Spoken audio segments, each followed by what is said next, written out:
अस्सलामुअलैकुम student. First year botany में हमने चैप्टर नंबर 6 स्टार्ट कर दिया था, किंगडम प्रोकैरियोटी। आज हम इसका लेक्चर नंबर 4 डिस्कस करेंगे। सबसे पहले जो टॉपिक पढ़ेंगे वो है हम रेस्पायरेशन इन बैक्टीरिया। रेस्पायरेशन इन बैक्टीरिया, रेस्पायरेशन कहते हैं कि फूड मटेरियल का ब्रेक डाउन होना और फिर एनर्जी हासिल करना, ये प्रोसेस कहलाता है रेस्पायरेशन। जबकि गैसियस एक्सचेंज कहलाता है कि गैसेस का इनसाइड और आउटसाइड की तरफ मूवमेंट शो करना, यानी ऑक्सीजन का बॉडी के अंदर जाना, कार्बन डाइऑक्साइड का बाहर निकलना, ये गैसियस एक्सचेंज कहला रहा है। रेस्पायरेशन में क्या होता है कि कोई भी फूड मटेरियल है जैसे कार्बोहाइड्रेट है, वो ब्रेक डाउन होगी, ब्रेक डाउन होने के बाद एनर्जी रिलीज होगी एटीपी के फॉर्म में। तो ये तमाम प्रोसेस जो है वो रेस्पायरेशन कहला रहा है। रेस्पायरेशन बैक्टीरिया में जो है वो डिफरेंट तरह से होता है। पहली टाइप है एरोब्स, जिनको रिक्वायर होती है ऑक्सीजन रेस्पायरेशन के लिए, यानी ऑक्सीजन की प्रेजेंस के अंदर ये अपना रेस्पायरेशन का प्रोसेस परफॉर्म करेंगे। ऑक्सीजन की प्रेजेंस के अंदर जो है ये फूड मटेरियल को ब्रेक डाउन करके एनर्जी हासिल करेंगे। अभी एरोब्स दो तरह के, एक ऑब्लिगेट एरोब्स हैं जिनको रिक्वायर है ऑक्सीजन, यानी ये सिर्फ और सिर्फ ऑक्सीजन की प्रेजेंस में ही रेस्पायर करेंगे। अगर ऑक्सीजन नहीं मिलेगी ना तो इनकी डेथ हो जाएगी। दूसरी टाइप है हमारे पास फैकल्टेटिव एरोब्स, जो कि ऑक्सीजन की प्रेजेंस और एब्सेंस दोनों में ही सर्वाइव करेंगे। यानी अगर ऑक्सीजन होगी तो भी रेस्पायरेशन का प्रोसेस होगा, और ऑक्सीजन की अगर लिटिल अमाउंट होगी या ऑक्सीजन की एब्सेंस होगी तो भी ये रेस्पायरेशन का प्रोसेस परफॉर्म करेंगे।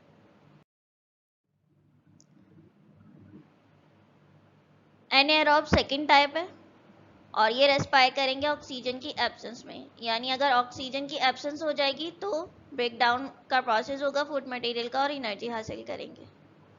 ये भी फर्दर दो टाइप्स की हैं। ऑब्लिगेट एनाएरोब्स वो हैं जो किल्ड हो जाएंगे ऑक्सीजन की प्रेजेंस में।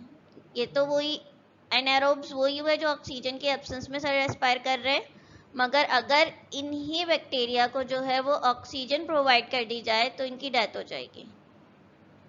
सेकेंड टाइप है फैकल्टेटिव एनाएरोब्स। फैकल्टेटिव मतलब जो प्रेजेंस और एब्सेंस दोनों में ही रेस्पायर करें वो फैकल्टेटिव कहलाते हैं। ऑब्लिगेट कंप्लीटली डिपेंड करते हैं। अगर ऑब्लिगेट के साथ एनाएरोब लगा हुआ है यानी कंप्लीटली जो है ये रेस्पायर करेंगे ऑक्सीजन की एब्सेंस में। फैकल्टेटिव होते हैं जो दोनों कंडीशन में सर्वाइव करेंगे, ऑक्सीजन की प्रेजेंस में भी और एब्सेंस में भी। थर्ड टाइप है हमारे पास माइक्रो एरोफिलिक बैक्टीरिया।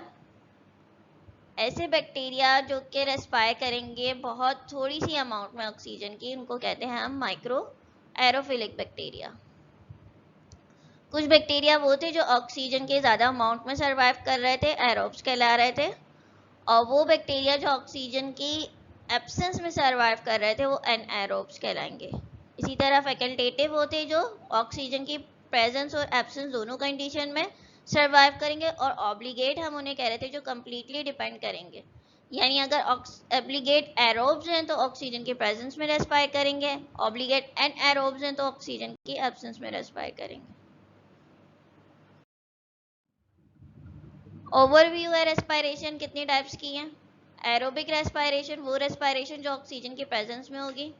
इसकी टाइप से ऑब्लिगेट एरोब्स यानी कंप्लीटली ऑक्सीजन की प्रेजेंस में रेस्पायर करेंगे। फैकल्टेटिव एनारोब फैकल्टेटिव एरोब्स वो बैक्टीरिया जो ऑक्सीजन की प्रेजेंस और एब्सेंस दोनों में रेस्पायर करेंगे, वो फैकल्टेटिव एरोब्स कहला रहे हैं। एनएरोबिक बैक्टीरिया या एनएरोबिक रेस्पायरेशन जो बैक्टीरिया परफॉर्म करेंगे वो एनएरोबिक रेस्पायरेशन कहलाएगी। ये फर्दर दो टाइप्स की हैं। ऑब्लिगेट एनएरोब्स यानी कि ऑक्सीजन की एब्सेंस में रेस्पायर करेंगे। फैकल्टेटिव ऑक्सीजन की एब्सेंस और प्रेजेंस दोनों में रेस्पायर कर सकेंगे, तो ये फैकल्टेटिव एनएरोब्स कहलाएंगे। माइक्रो एरोफिलिक बैक्टीरिया वो बैक्टीरिया जो ऑक्सीजन की लिटिल अमाउंट में रेस्पायर करेंगे, उनको हम माइक्रो एरोफिलिक बैक्टीरिया कहते हैं। अब जो टॉपिक पढ़ेंगे वो है हम economic importance of bacteria. Economic importance किसे कहते हैं कि भाई कोई भी ऑर्गेनिज्म है उसका इस दुनिया में रहने का क्या फ़ायदा और क्या नुकसान है, यानी उसके रहने से मुल्क की इकनॉमी पे क्या इफ़ेक्ट पड़ रहा है, उसके रहने से इस इन्वायरमेंट में क्या इफ़ेक्ट होगा और उसकी एब्सेंस से क्या इफ़ेक्ट होगा। तो ये तमाम चीज़ें जो है वो हम इकोनॉमिक इम्पोर्टेंस में डिस्कस करते हैं। तो जब भी हम इकोनॉमिक इम्पोर्टेंस की बात करते हैं तो उस ऑर्गेनिज्म के पॉजिटिव और नेगेटिव दोनों एस्पेक्ट्स को देखते हैं कि इसकी पॉजिटिव इम्पोर्टेंस क्या है, इसके होने से क्या क्या फ़ायदे मिलेंगे, और नेगेटिव क्या है कि अगर ये किसी इन्वायरमेंट में मौजूद है तो हमें किस तरह नुकसान पहुंचा सकता है और किस तरह किल कर सकता है किसी दूसरे ऑर्गेनिज्म को। तो पॉजिटिव इम्पोर्टेंस देखेंगे सबसे पहले बैक्टीरिया की। डीकम्पोजर्स हैं ये। बैक्टीरिया डीकम्पोज करते हैं डेड रिमेन्स को प्लांट और एनिमल के या ह्यूमन बींग्स के, और कन्वर्ट कर देते हैं उनको सिंपलर कंपाउंड में। इस तरह ये जो है वो हेल्प करते हैं वर्ल्ड को क्लीन करने में। बैक्टीरिया जो है वो डीकम्पोजर्स कहलाते हैं। एक और डीकम्पोजर्स होते हैं हमारे पास फंजाई। ये दोनों जो हैं वो डीकम्पोजर्स कहलाते हैं। इनका फंक्शन क्या है कि किसी भी कॉम्प्लेक्स कंपाउंड को, किसी भी डेड बॉडी है, चाहे वो प्लांट की हो, चाहे एनिमल की या ह्यूमन बीइंग की हो, इसकी डेड बॉडी के कॉम्प्लेक्स कंपाउंड को जो है वो सिंपल में कन्वर्ट कर देते हैं। एक एग्जांपल है कि ये लीफ है। लीफ के अंदर जो है आपको पता है इसकी जो सेल वॉल बनी हुई है वो सेलुलोज की बनी हुई है। तो सेलुलोज जो है वो एक पॉलीमर मौजूद है यहाँ पर, बहुत सारी छोटी यूनिट से मिलकर बना है, बड़ा सा पॉलीमर है। अब ये बैक्टीरिया क्या करेंगे, कुछ एंजाइम्स की प्रोडक्शन करेंगे, जैसे सेलुलेज है। ये एंजाइम क्या करेगा कि ये जो कॉम्प्लेक्स कंपाउंड थे इनको ब्रेक डाउन कर देगा, अब सिंपलर कंपाउंड में कन्वर्ट कर देगा, जैसे कि ग्लूकोज में कन्वर्ट कर देगा। सेलुलोज जो है वो एक कॉम्प्लेक्स कंपाउंड था, उसकी ब्रेक डाउन करी और इसको कन्वर्ट कर दिया ग्लूकोज में, यानी कि एक छोटे कंपाउंड में या सिंपल कंपाउंड में। इसी तरह एनिमल की बॉडी है, उसके अंदर प्रोटीन मौजूद है, तो प्रोटीन को अगर ब्रेक डाउन करेगा तो छोटी यूनिट्स में कन्वर्ट कर देगा अमाइनो एसिड में। अमाइनो एसिड को फर्दर डिकम्पोज करेगा तो फिर कुछ नाइट्राइट या फॉस्फेट के आयन बना देगा या सल्फेट के आयन्स बना देगा। ये जो है वो प्लांट बॉडी एब्जॉर्ब करेगी। अब ये जो बैक्टीरिया ने किसी एनिमल को डिकम्पोज किया, इसके कॉम्प्लेक्स कंपाउंड को कन्वर्ट कर दिया इसके सिंपल कंपाउंड में। जब ये सिंपल कंपाउंड में कन्वर्ट हो गया तो ये तमाम के तमाम जो हैं वो एलिमेंट्स सॉइल के अंदर मौजूद हैं। अब प्लांट क्या करेगा, वाटर के ज़रिए इन एलिमेंट्स को जो है इनटेक कर लेगा और दूसरे प्रोसेस अपने परफॉर्म करेगा, मेटाबॉलिक एक्टिविटी परफॉर्म करेगा प्रोटीन या दूसरे कंपाउंड्स बना के। क्लीन कैसे कर रहे हैं वर्ल्ड को, तो पहले हमारे पास आते हैं प्राइमरी प्रोड्यूसर आ रहे हैं, कंज्यूमर आ रहे हैं और डीकम्पोजर आ रहे हैं। हमें एनर्जी जो है वो सन से मिल रही है। सनलाइट से एनर्जी जो है वो सबसे पहले प्लांट ट्रैप करेंगे, ट्रैप करके फोटोसिंथेसिस से फूड मटेरियल बनाएंगे। इसे कोई भी हर्बीवोर एनिमल खा लेगा, तो ये तमाम की तमाम एनर्जी उसकी बॉडी में चली गई। अब उस हर्बीवोर को कोई दूसरा कार्निवोर खा लेगा, तो ये तमाम एनर्जी उसमें ट्रांसफ़र होती जा रही है। अब यही जो कार्निवोर है या कंज्यूमर है, ये जो है इसकी डेथ हो जाएगी। जब इसकी डेथ हो जाएगी तो जितनी भी इसकी बॉडी के अंदर न्यूट्रिएंट्स थे, जितनी भी तमाम एलिमेंट्स थे, वो तमाम इसकी बॉडी के अंदर मौजूद हैं। अब डीकम्पोजर्स का क्या काम होगा बैक्टीरिया का, कि इसकी बॉडी को डीकम्पोज करेंगे, इसके कॉम्प्लेक्स कंपाउंड को सिंपल में कन्वर्ट करेंगे, अपना फूड मटेरियल भी हासिल करेंगे, साथ में कुछ मिनरल एलिमेंट्स को भी सॉइल के अंदर छोड़ देंगे, जिससे क्या होगा, सॉइल की फर्टिलिटी भी इम्प्रूव हो जाएगी। जैसे ही ये आइंस या मिनरल एलिमेंट्स जो हैं वो प्लांट को मिलेंगे तो प्लांट इनको एब्जॉर्ब करके अपना फूड मटेरियल प्रिपेयर करेगा। जैसे नाइट्रेट से प्लांट नाइट्रोजन को फिक्स नहीं कर पाता, तो वो क्या करेगा, इन नाइट्रेट्स बैक्टीरिया का कन्वर्ट करेंगे, इनको नाइट्रेट या नाइट्राइट की फॉर्म में कन्वर्ट करेंगे और प्लांट बॉडी उनको एब्जॉर्ब कर लेगी और प्रोटीन की फॉर्मेशन स्टार्ट कर देगी। तो इसी तरह ये जो है बैक्टीरिया सॉइल की फर्टिलिटी को इम्प्रूव कर देंगे, ताकि ये ऑर्गेनिक जो सब्सटेंसेस हैं उनकी ब्रेक डाउन कर दें, उनकी डिकम्पोजिशन करवा दें डेड बॉडीज से।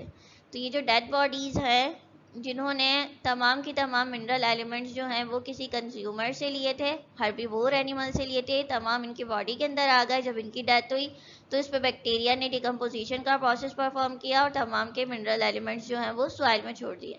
फिर प्लांट ने इनको एब्जॉर्ब किया और अपना फूड मटेरियल बनाया और फिर दोबारा से ये साइकिल कंप्लीट होता रहा। तो इस तरह ये जो है वो क्लीन भी कर रहे हैं वर्ल्ड को और रिसाइकलिंग भी करवा रहे हैं मिनरल एलिमेंट्स की तमाम वर्ल्ड के अंदर। फर्टिलिटी इंप्रूव हो रही है, सॉइल को ऐसे एलिमेंट्स प्रोवाइड कर रहे हैं जिनको एब्जॉर्ब करके प्लांट जो है वो अपनी ग्रोथ के प्रोसेस को बढ़ा सकेगा और इफेक्टिवली अपने मेटाबॉलिक फंक्शंस को परफॉर्म करेगा।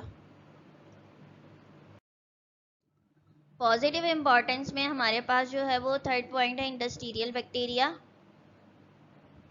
ऐसे बैक्टीरिया जो इंडस्ट्रीज में यूज होंगे इंडस्ट्रियल बैक्टीरिया कहलाएंगे।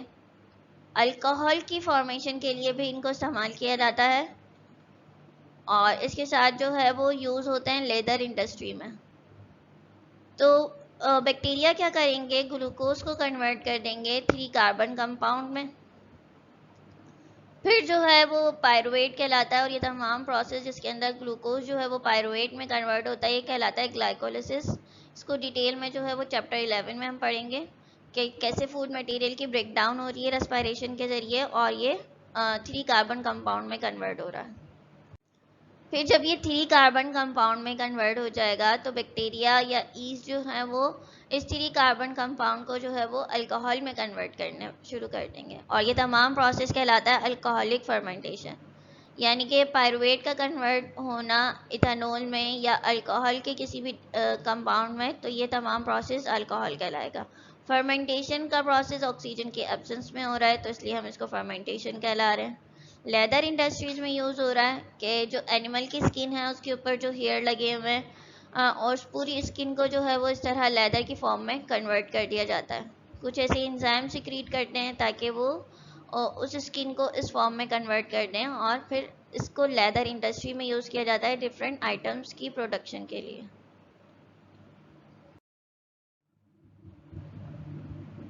पॉजिटिव इम्पॉर्टेंट में इंडस्ट्रियल बैक्टीरिया में हमारे पास और पॉइंट है कि इनको डेयरी इंडस्ट्री में यूज़ किया जाता है और ये चेंज करते हैं मिल्क को कर्ड में, यानी दूध को जो है वो दही बनाने में हेल्प करते हैं। इसके अलावा चीज़ की और बटर की फॉर्मेशन में इस्तेमाल किए जाते हैं। तो बैक्टीरिया दूध के अंदर मौजूद हैं, मिल्क के अंदर मौजूद हैं और ये बैक्टीरिया लैक्टोबैसिलस कहला रहे हैं।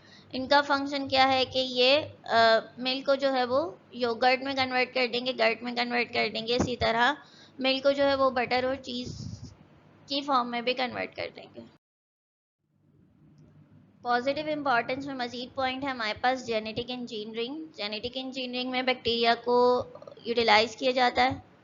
बैक्टीरिया जो है वो जेनेटिक इंजीनियरिंग में यूज़ किए जाते हैं। स्पेशली एक बैक्टीरिया इस्चीरिया कोलाई या ई कोलाई, इसको जो है वो ग्रोथ हार्मोन को प्रोड्यूस करने या इंसुलिन को प्रोड्यूस करने के लिए यूज़ किया जाता है। बायोलॉजी की एक ब्रांच है बायोटेक्नोलॉजी, उसके अंदर जो है वो बैक्टीरिया को जो है वो यूज़फुल प्रोडक्ट बनाने के लिए यूज़ किया जाता है। उनके अंदर कुछ ऐसे जीन्स इंसर्ट किए जाते हैं जो कि ग्रोथ के लिए या दूसरे हार्मोन की प्रोडक्शन के लिए यूज़ किए जाएं। ये एक बैक्टीरिया सेल है, ये इसका प्लाज्मिड है। प्लाज्मिड जो है वो डिफरेंट एक्टिविटीज़ को नहीं परफॉर्म करता बल्कि इसको एक कैरियर के तौर पर यूज़ किया जाता है कि इसके अंदर कोई भी हम जीन इंसर्ट करेंगे और फिर ये रेप्लिकेट होके अपनी कॉपीज़ बनाना शुरू कर देगा और उस जो भी हमें प्रोडक्ट बनानी है जैसे कि इंसुलिन बनानी है तो ये हमें पास लार्ज अमाउंट में आएगी। तो जितनी भी हमें मार्केट में इंसुलिन मिल रही है वो तमाम की तमाम बैक्टीरिया के थ्रू प्रिपेयर की जाती है। ये एक बैक्टीरियम है, सिंगल सेल है बैक्टीरिया का जिसको बैक्टीरियम कह रहे हैं और ये इसका सेलुलर पीस है, स्मॉल सर्कुलर पीस है जिसको प्लाज्मिड कह रहे हैं। अब इस प्लाज्मिड को जो है वो कट किया जाता है एंजाइम से। तो ये कुछ एंजाइम्स हैं, ये क्या कर रहे हैं कि इस प्लाज्मिड को कट कर रहे हैं, किसी स्पेसिफिक पार्ट को कट कर रहे हैं। कट करने के बाद अब हम इसके अंदर वो जीन लगा देंगे जो इंसुलिन की फॉर्मेशन कर रहा है। तो अब ये जो जीन है हमने इसके साथ लगा दिया, एक और एंजाइम होगा जो इसको फिक्स कर देगा इस जीन के ज़रिए, इस जीन प्लाज्मिड के अंदर इस जीन को।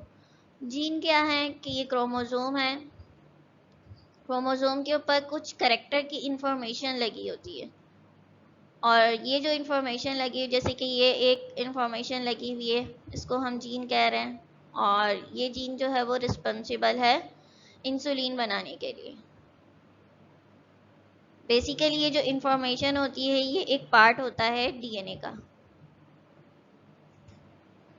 यानी कि कुछ डीएनए के ऐसे पार्ट लगे हुए हैं जो कि किसी स्पेसिफिक कैरेक्टर को कंट्रोल कर रहे हैं। कैसे कंट्रोल करेंगे कि भाई ये डीएनए से प्रोटीन बनाएंगे। प्रोटीन क्या है? एंजाइम्स हैं, और हर एंजाइम का कोई स्पेसिफिक फंक्शन है।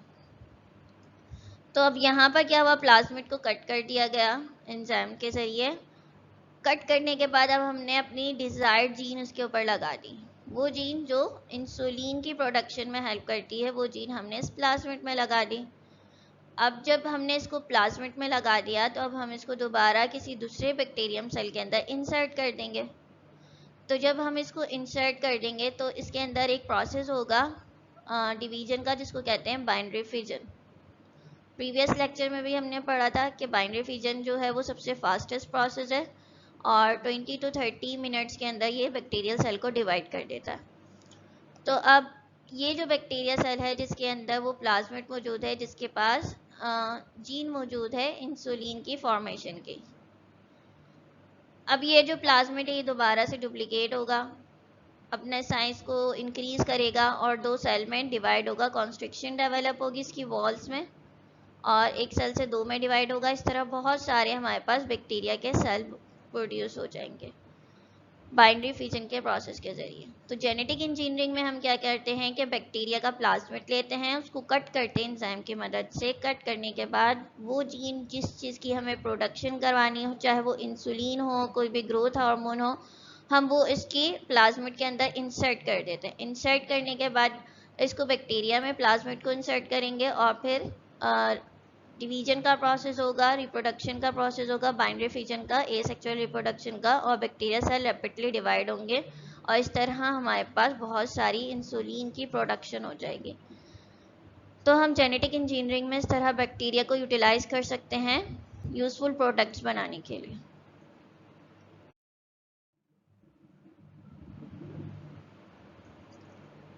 मेडिसिनल बैक्टीरिया, कुछ बैक्टीरिया को मेडिसिन बनाने के लिए भी यूज़ किया जाता है।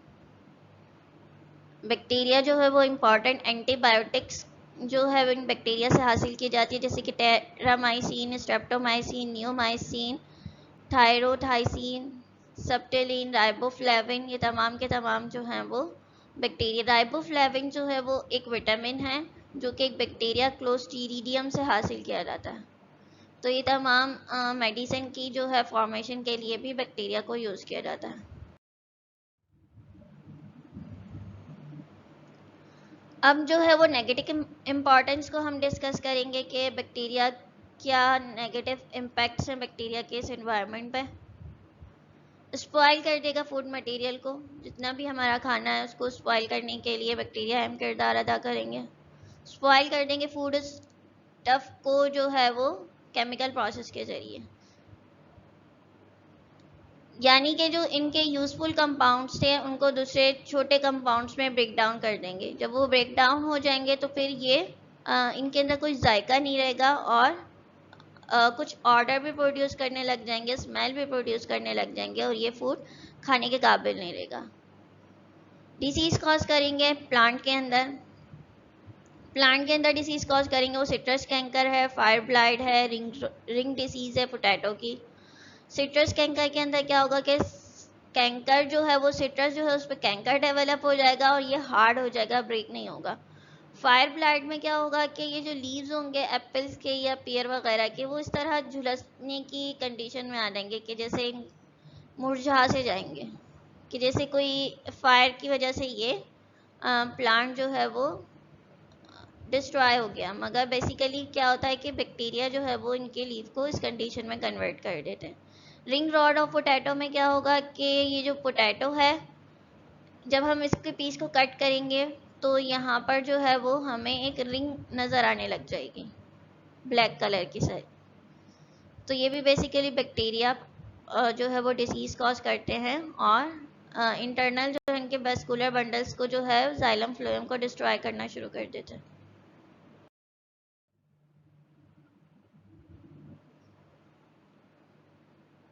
डिसीज़ कॉज करेंगे प्लांट के साथ साथ एनिमल्स में भी। तो बैक्टीरिया रिस्पॉन्सिबल हैं डिफरेंट डिसीज़ को कॉज करने के लिए मैन के अंदर और डिफरेंट एनिमल्स के अंदर, जैसे ट्यूबरकुलोसिस है, टीबी की बीमारी है, नमूनिया है, कॉलरा है, टाइफाइड है, टेटनस है, तमाम डिसीज़ करेंगे। अब जो टॉपिक पढ़ेंगे वो है हमारे पास एंटीबायोटिक्स। एंटीबायोटिक्स किसे कहते हैं? एंटीबायोटिक जो हैं वो केमिकल सब्सटेंसेस हैं जो कि प्रोड्यूस होंगे किसी भी माइक्रो ऑर्गेनिज्म के ज़रिए, और ये इनहिबिट कर देंगे या किल कर देंगे दूसरे ऑर्गेनिज्म को। यहाँ देखें कि ये एंटीबायोटिक हैं, ये क्या कर रहे हैं, किसी दूसरे सेल के ऊपर इफेक्ट कर रहे हैं और इनको डिस्ट्रॉय कर रहे हैं।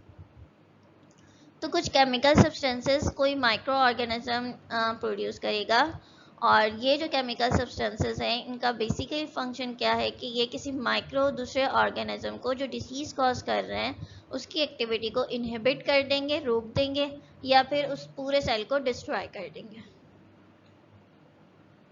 फर्स्ट एंटीबायोटिक जो है वो पेनिसिलिन थी, जो कि डिस्कवर की थी अलेक्जेंडर फ्लेमिंग ने 1940 में, एक फंगस से जिसको पेनिसिलियम नोटाटम कहते हैं।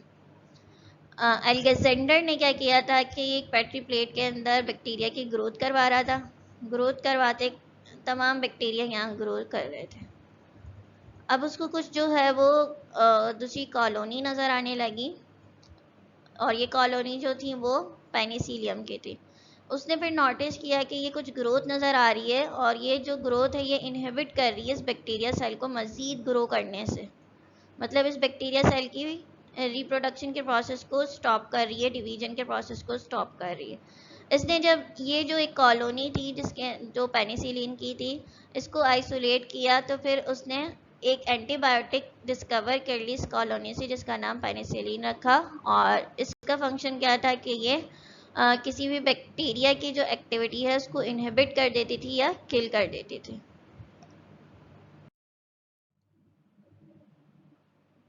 यूजेस क्या हैं एंटीबायोटिक्स के? एंटीबायोटिक जो है वो इफ़ेक्टिव है सर्टेन टाइप्स ऑफ बैक्टीरिया के, जबकि दूसरी जो है वो उसकी ब्रॉड स्पेक्ट्रम एप्लीकेशन है, और वो डिफरेंट टाइप्स ऑफ बैक्टीरिया के अगेंस्ट अपनी एक्टिविटी शो करती हैं। एक होती है ब्रॉड स्पेक्ट्रम एप्लीकेशन और एक होती है नैरो, जिसके अंदर जो है वो बैक्टीरिया जो है किसी एंटीबायोटिक जो है वो किसी स्पेसिफिक बैक्टीरिया की एक्टिविटी को इनहिबिट करेगी, किसी एक बैक्टीरिया की एक्टिविटी को इनहिबिट कर देगी। जैसे कोई भी एंटीबायोटिक है वो फ्लू के लिए है तो फ्लू ही को कंट्रोल करेगी, किसी दूसरे प्रोसेस को नहीं, दूसरी डिसीज़ के लिए नहीं यूज़ होगी। कुछ की जो है वो ब्रॉड स्पेक्ट्रम एप्लीकेशन है, फ्लू के साथ वो दूसरी डिसीज़ को भी ट्रीट करेंगे, तो ये कहलाती हैं ब्रॉड स्पेक्ट्रम एप्लीकेशन।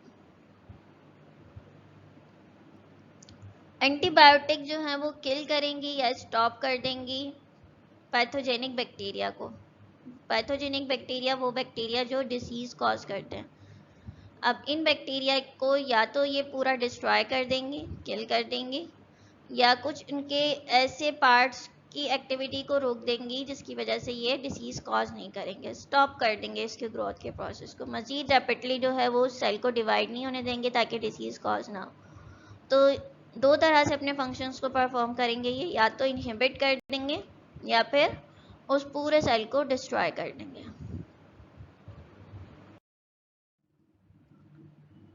एंटीबायोटिक का टारगेट क्या है कि ये किस तरह किसी भी ये केमिकल सब्सटेंसेस किसी भी माइक्रो ऑर्गेनिज्म की एक्टिविटी को इनहिबिट या किल किस तरह करेंगे, मतलब किस चीज़ को टारगेट करेंगे, डिस्ट्रॉय करेंगे कि वो माइक्रो ऑर्गेनिज्म जो है वो इनहिबिट हो जाए, वो पैथोजेनिक बैक्टीरिया जो है इनहिबिट हो जाए। तो सबसे पहले उसकी सेल वॉल को ब्रेक डाउन करेंगे। तो ये बैक्टीरिया सेल है, बैक्टीरियम का सेल है, एक आउटर मेम्ब्रेन इसकी सेल वॉल है, और इनर साइड पर जो है वो सेल मेम्ब्रेन प्रेजेंट है। तो सेल वॉल का फंक्शन क्या है कि ये इसको स्पेसिफिक शेप मेंटेन करवा रही है, और जो दूसरे ऑर्गेनिज्म हैं उनके इफेक्ट होने से भी बचा रही है, यानी इसके ऊपर कोई दूसरा पैथोजेनिक बैक्टीरिया या कोई भी माइक्रो ऑर्गेनिज्म अटैक नहीं कर सकता। तो ये एंटीबायोटिक्स क्या करेंगे, सबसे पहले इस आउटर लेयर की ही ब्रेक डाउन करवा देंगे। जब ये ब्रेक डाउन हो जाएगी तो एंटीबायोटिक अपने इफेक्ट को परफॉर्म करेगी और फिर आहिस्ता आहिस्ता इसकी सेल मेम्ब्रेन को डिस्ट्रॉय करेगी और पूरा सेल डिस्ट्रॉय हो जाएगा। सेकेंड पॉइंट है हमारे पास सेल मेम्ब्रेन। आउटसाइड के बाद जो इनसाइड पे एक मेम्ब्रेन मौजूद है जिसको हम सेल मेम्ब्रेन कह रहे हैं। सेल मेम्ब्रेन का फंक्शन क्या है कि ये ट्रांसपोर्ट का प्रोसेस परफॉर्म करती है।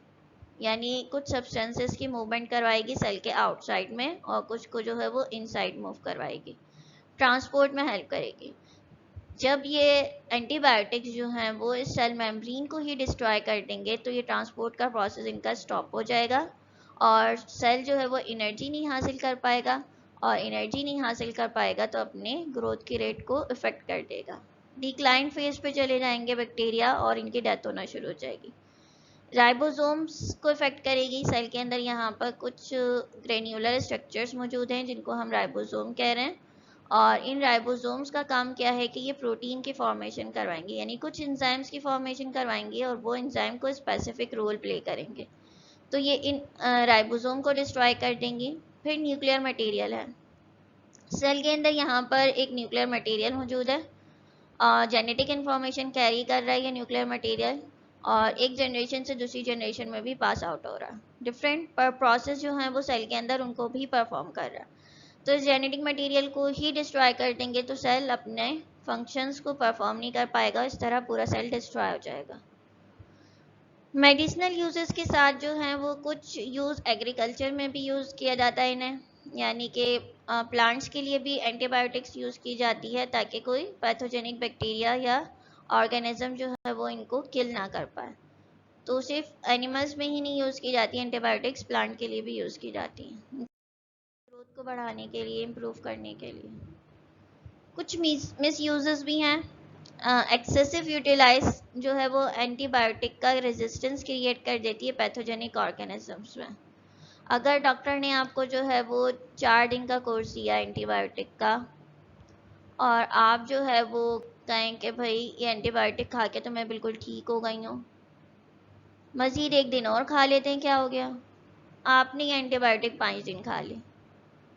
5 दिन खाने से क्या होगा कि अब रेजिस्टेंस क्रिएट हो जाएगी उस पैथोजेनिक ऑर्गेनिज्म में जो आपके अंदर कुछ ना कुछ डिसीज कॉज कर रहा था। जैसे ये एक पैथोजेनिक ऑर्गेनिज्म है, अब क्या है ये जो एंटीबायोटिक आप इसको डिस्ट्रॉय करने के लिए खा रहे थे, इसके अंदर बॉडी के अंदर इतनी इम्यूनिटी पैदा हो गई, इसकी रेजिस्टेंस क्रिएट हो गई कि अब ये इस एंटीबायोटिक को ही किल कर देती है। इस तरह भी हो सकता है कि आपने ये एंटीबायोटिक 3 दिन खा ली, 3 दिन खा ली तो भी ये जो है इस पूरे कोर्स को डिस्ट्रॉय कर देगी, फिर दोबारा से ये एक्टिव हो जाएगा माइक्रो ऑर्गेनिज्म और फिर ये किल करना शुरू कर देगा आपको। तो जितना कोर्स आपको रेकमेंड किया जाता है वही कोर्स करना होता है, क्योंकि ज़्यादा कोर्स बढ़ा दिया जाए तो रेजिस्टेंस क्रिएट हो जाती है, कोई असर नहीं होता इन पैथोजेनिक ऑर्गेनिजम्स का फिर इस एंटीबायोटिक के ऊपर। कुछ जो हैं वो एंटीबायोटिक जो हैं कुछ लोगों के अंदर एलर्जी कॉज करती हैं, जैसे कि पेनिसिलिन एक एंटीबायोटिक है, रैशेस कॉज करेगी या स्वेलिंग कर देगी टन की या फेस की, या डिफ़िकल्टी कॉज कर देगी ब्रीथिंग के अंदर। तो ज़रूरी नहीं है, कुछ एलर्जिक रिएक्शन भी परफॉर्म कर सकती हैं एंटीबायोटिक, कुछ इनके हार्मफुल इफ़ेक्ट्स भी हो सकते हैं किसी दूसरे ऑर्गन के ऊपर भी। तो यहाँ तक जो है वो हमारा आज का लेक्चर था, और अब जो है वो इस चैप्टर में से हमारा एक ही टॉपिक रह गया है, वो है साइनोबैक्टीरिया। और बैक्टीरिया का तमाम टॉपिक्स जो हैं वो हमारे कवर हो चुके हैं। तो लास्ट लेक्चर हमारा होगा इस टॉपिक से रिलेटेड, जिसमें हम साइनोबैक्टीरिया को कवर करेंगे। उसके बाद हमारा ये टॉपिक पूरा चैप्टर जो है वो कंप्लीट हो जाएगा। तो जब तक के लिए खुदा हाफिज़।